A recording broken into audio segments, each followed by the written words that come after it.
अस्सलामु अलैकुम दोस्तों, क्या हाल चाल है भाईजान।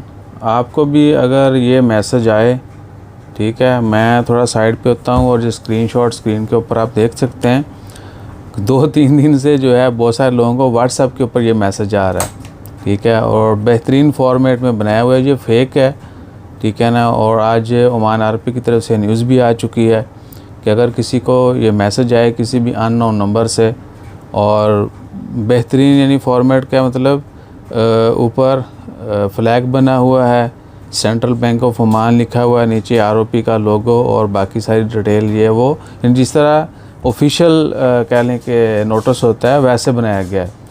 और आपको आएगा, उसमें मेंशन किया गया कि आपका एटीएम बैंक अकाउंट ये वो जो है वो ब्लॉक हो चुका है, आप रीन्यू करवाएं, रब्ता करें, ब्ला ब्ला, और उसके बाद फिर गेम आगे बढ़ती है और बहुत सारे लोग इस ट्रैप में आ भी जाते हैं। तो ये मैसेज जो है फेक है।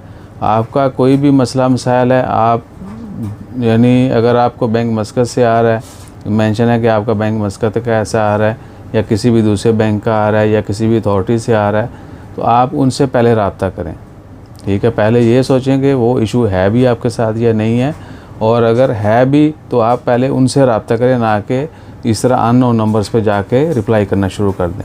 तो किसी को भी इस तरह का मैसेज आए, इसको टोटली इग्नोर करें, उनके साथ कन्वर्सेशन करने की भी ज़रूरत नहीं है।